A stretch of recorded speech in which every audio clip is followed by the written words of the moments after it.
കുറച്ചു കാലമായി നമുക്കറിയാം കർണാടകയിൽ കോൺഗ്രസിൻ്റെ തേരോട്ടമാണ്. നടക്കുന്ന തെരഞ്ഞെടുപ്പുകളിലെല്ലാം തന്നെ കോൺഗ്രസ് സ്ഥാനാർത്ഥികൾ വിജയിച്ചു വരികയാണ്.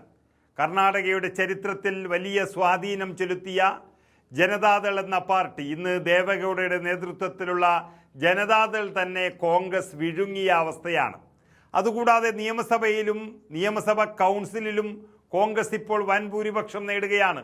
അതിലൊരു വാർത്തയാണ് ഇപ്പോൾ പുറത്തു വന്നുകൊണ്ടിരിക്കുന്നത്.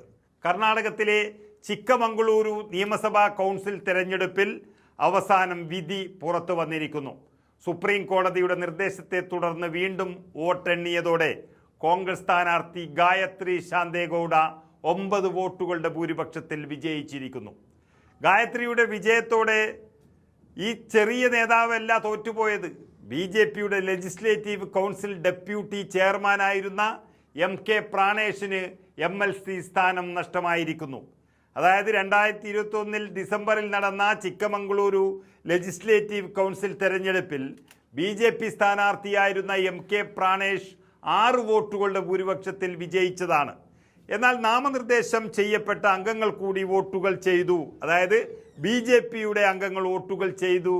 അങ്ങനെ നേടിയ ഈ വിജയത്തെ കോൺഗ്രസിന്റെ ഗായത്രി ശാന്തേഗൌഡ ഹൈക്കോടതിയിൽ ചോദ്യം ചെയ്തു. തുടർന്ന് നാമനിർദ്ദേശം ചെയ്യപ്പെട്ട അംഗങ്ങളുടെ വോട്ടുകൾ ഒഴിവാക്കണമെന്ന വിധി വന്നു. അങ്ങനെ ഒഴിവാക്കിയ ശേഷം ഹൈക്കോടതി വീണ്ടും വോട്ടെണ്ണാൻ ഉത്തരവിട്ടു. ഇതിനു പിന്നാലെ അപകടം മണത്ത BJPയും പ്രാണേഷും സുപ്രീം കോടതിയെ സമീപിക്കുകയായിരുന്നു. പക്ഷേ ഹർജി തള്ളി. ജസ്റ്റിസ് SG പണ്ഡിറ്റിന്റെ സിംഗിൾ ബെഞ്ചാണ് ഹർജി പരിഗണിച്ചത്. ശേഷമാണ് ചിക്കമംഗളൂരിൽ വീണ്ടും വോട്ടുകൾ എണ്ണിയത്. ശക്തമായ പോരാട്ടം നടന്ന തെരഞ്ഞെടുപ്പിൽ 1183 വോട്ടുകളാണ് കോൺഗ്രസിന്റെ ഗായത്രിക്ക് നേടാനായത്.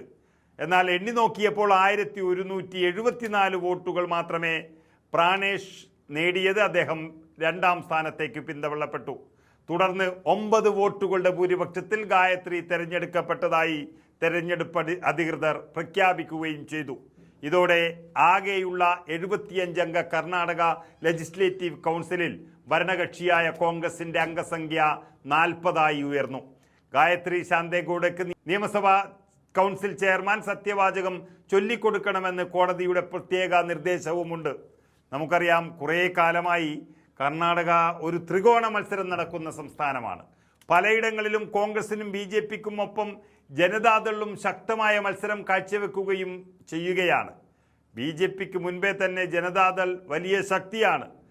90കളിലാണ് BJP എവിടെ ശക്തമായി വരുന്നത്. അപ്പോഴേ കോൺഗ്രസ് അതിനേക്കാളും വലിയ ശക്തിയായിരുന്നു.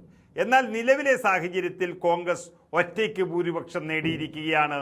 75ൽ 40 സീറ്റുകൾ നേടിക്കൊണ്ട് എന്ന് പറഞ്ഞാൽ അത് വൻ വിജയമാണ്. ബാക്കിയുള്ള 35 സീറ്റുകൾ മറ്റെല്ലാ പാർട്ടികൾക്കും കൂടിയാണ് ലഭിച്ചിരിക്കുന്നത്. അങ്ങനെ പതിറ്റാണ്ടുകൾക്ക് മുൻപ് തന്നെ കർണാടകയിൽ ഉണ്ടായിരുന്ന ഒരു കോൺഗ്രസ് മേധാവിത്വം ഇപ്പോൾ വീണ്ടും DK ശിവകുമാർ വന്നതിന് ശേഷം ഒരു പടി മുന്നിലെത്തി എന്ന് തന്നെ പറയാം. പഴയ ഇന്ദിരാഗാന്ധി ഏറെ വിശ്വസിച്ചിരുന്ന കോൺഗ്രസ് സംസ്ഥാനമായിരുന്ന കർണാടക ഇപ്പോൾ വീണ്ടും തിരിച്ചു പിടിച്ചു എന്ന് തന്നെ പറയേണ്ടി വരും.